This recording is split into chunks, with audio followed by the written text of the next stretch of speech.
Hi ಗೆಳೆಯರೇ, ಎಲ್ಲರಿಗೂ ನಮಸ್ಕಾರ. ನನ್ನ ಹೆಸರು ಶಾಂಭವಿ, ವಯಸ್ಸು 32. ನನ್ನ ಈ ಲೈಫ್ ಸ್ಟೋರಿ ಕೇಳುವ ಮುಂಚೆ ನನ್ನ ಚಾನಲ್ ಅನ್ನು ಸಬ್ಸ್ಕ್ರೈಬ್ ಮಾಡಿಕೊಳ್ಳಿ. ಸ್ನೇಹಿತರೆ, ಅಂದ ಹಾಗೆ ನಾನು ಚಿಕ್ಕವಳು ಇದ್ದಾಗಿನಿಂದ ನಮ್ಮ ಅಜ್ಜಿ ಮನೆಯಲ್ಲಿದ್ದೆ.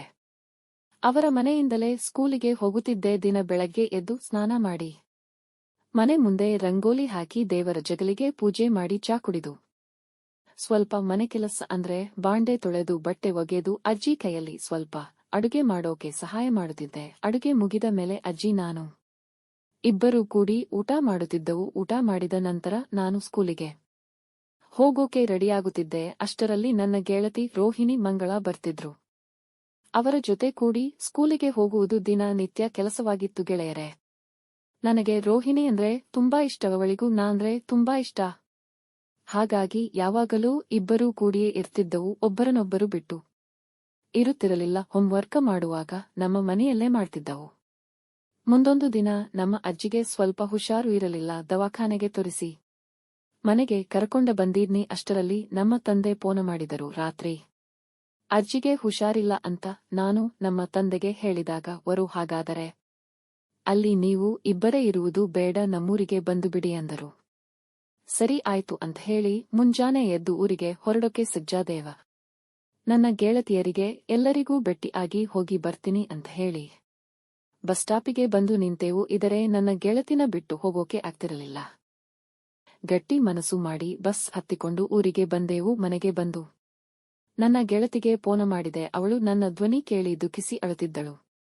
ಅವಳಿಗೆ ಸಮಾಧಾನ ಮಾಡುತ್ತಾ ಸುಮಾರು ಹೊತ್ತು ಫೋನಿನಲ್ಲಿ ಮಾತನಾಡಿ ಫೋನ್ ಕಟ್ ಮಾಡಿ ಮನೆಯಲ್ಲಿ ಎಲ್ಲರ ಜೊತೆ ಹೊತ್ತು ಮಾತನಾಡಿ ಊಟಕ್ಕೆ ಹೋದೆವು. ಎಲ್ಲರೂ ಹೊರಗಡೆ ಊಟ ಮಾಡಿ ಬಂದು ಮಲ್ಕೊಂಡೆವು.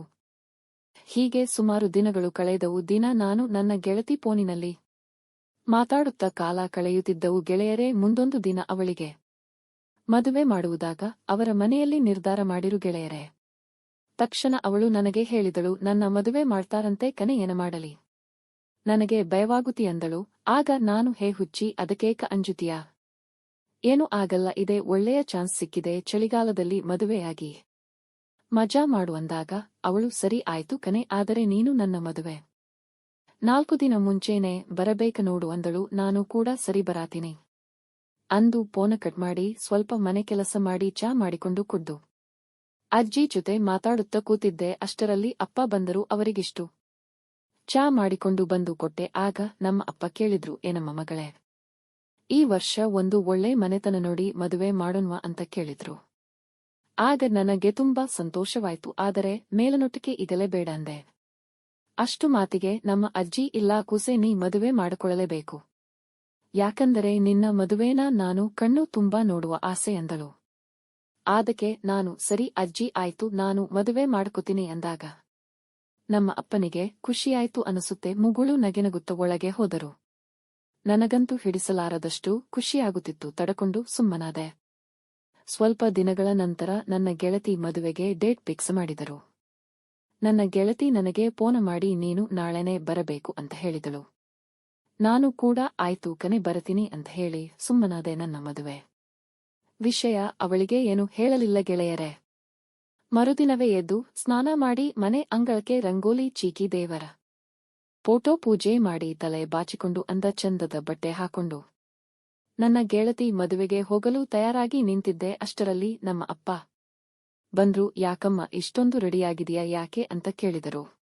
ಅಪ್ಪ, ನನ್ನ ಗೆಳತಿ ಮದುವೆ ಇದೆ, ಅದಕ್ಕೆ ಹೋಗ್ತಿದ್ದೀನಿ ಅಪ್ಪ ಅಂದೆ. ಅಪ್ಪ ಕೂಡ ಸರಿ ಆಯ್ತು ಮಗಳೇ, ಹೋಗಿ ಬಾ ಅಂದರು. ನನ್ನ ಕಳಿಸೋಕೆ ಬಸ್ ಸ್ಟ್ಯಾಂಡ್ವರೆಗೂ ಅಪ್ಪ ಬಂದಿದ್ದರು. ಆಗ ಅಪ್ಪ ಹೇಳಿದ, ಹುಷಾರು ಮಗಳೇ, ಮೊದಲೇ ಮದುವೆಯ ಮನೆಯಲ್ಲಿ ತುಂಬಾ ಪೋಲಿ ಹುಡುಗರು ಬಂದಿರ್ತಾರೆ, ಯಾವುದಕ್ಕೂ ಹುಷಾರಿರು. ಸರಿ ಆಯ್ತು ಅಪ್ಪ ಅಂತ ಹೇಳಿ ಬಸ್ಸಲ್ಲಿ ಕೂತು ಗೆಳತಿ ಊರಿಗೆ ಬಂದು ಇಳಕೊಂಡೆ.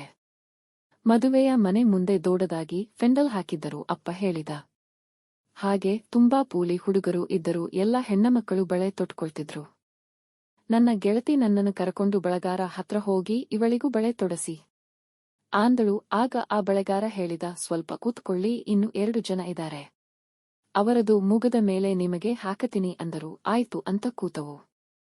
ಅವರದು ಮುಗದ ಮೇಲೆ ನನ್ನ ಒಳಗೆ ಕರೆದ ಹೋಗಿ ಕೂತಿದ್ದೆ. ಅಷ್ಟರಲ್ಲಿ ಕರೆಂಟ್ ಹೋದವು. ಕತ್ತಲ ಕೊನೆಯಲ್ಲಿ ಏನೂ ಕಾಣುತ್ತಿರಲಿಲ್ಲ. ಬಳೆಗಾರನಿಗೆ ಹಾಗೆ ಕೈ ಆಡಿಸುತ್ತಾ ನನ್ನ ಕೈ ಹತ್ರ ಕೈ ಇಟ್ಟು ಬಳೆ ಹಾಕೋಕೆ ಪ್ರಯತ್ನ ಮಾಡುತ್ತಿದ್ದ. ಆದರೆ ಕತ್ತಲಲ್ಲಿ ಏನೂ ಕಾಣಿಸುತ್ತಿರಲಿಲ್ಲ. ಅವನು ಕೈ ಮುಟ್ಟಿದಾಗ ನನಗೆ ಏನೋ ಒಂಥರ ಅನಿಸಿತು. ಅವನಿಗೆ ನಾನು ಸ್ವಲ್ಪ ಸಾಥ ಕೊಟ್ಟೆ. ಆ ಕತ್ತಲಲ್ಲಿ ಬೇರೆ ತರ ಬಳೆ ಹಾಕೋಕೆ ಶುರು ಮಾಡಿದ. ಕತ್ತಲಲ್ಲಿ ನನ್ನ ಗೆಳತಿಗೆ ಏನೂ ಗೊತ್ತೇ ಆಗುತ್ತಿರಲಿಲ್ಲ. ಬಳೆ ಏರಿಸೋಕೆ ತುಂಬಾ ಪ್ರಯತ್ನ ಮಾಡುತ್ತಿದ್ದ. ಯಾಕಂದರೆ ನನ್ನ ಕೈ ತುಂಬಾ ಪಿಟ್ಟವಾಗಿತ್ತಲ್ಲ. ಅದಕ್ಕೆ ಬಳೆನ ಹಿಂದೆ ಮುಂದೆ ಮಾಡಿದರೂ ಒಳಗೆ ಹೋಗಲಿಲ್ಲ. ಕಡೆಗೆ ವಿಸಾಸಲಿನ ಹಚ್ಚಿ ನಿಧಾನವಾಗಿ ಬಳೆ ನೂಕಿದ. ಸರ್ ಅಂತ ಹೋಗೇ ಬಿಟ್ಟಿತು.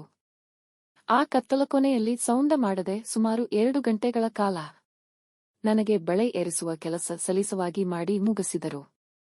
ಆವಾಗಿನಿಂದ ನನಗೆ ಆ ಬಳೆಗಾರ ಪರಿಚಯವಾಗಿದ್ದಾನೆ. ಈಗ ಟೈಮ್ ಸಿಕ್ಕಾಗೆಲ್ಲ ಅವನ ಕಡೆಯಿಂದ ಬಳೆನ ನಿಧಾನವಾಗಿ ಹಾಕೊಳ್ಳುತ್ತಿದ್ದೀನಿ. ಬಳೆ ಹಾಕಿ ಈಗ ಬಳೆ ಹಾಕೊಳ್ಳುವ ಕೈ ಸಡಿಲವಾಗಿ ಮಾಡಿದ್ದಾನೆ ಆ ಬಳೆಗಾರ. ನನ್ನ ಕತೆ ನಿಮಗೆ ಅರ್ಥ ಆಗಿದೆ ಅನಿಸುತ್ತೆ ಗೆಳೆಯರೇ. ಇಂಥ ಮಧುರ ಮಾತುಗಳನ್ನ ಕೇಳಲು ಈಗಲೇ ನನ್ನ ಚಾನೆಲ್ನ ಸಬ್ಸ್ಕ್ರೈಬ್ ಮಾಡಿಕೊಳ್ಳಿ.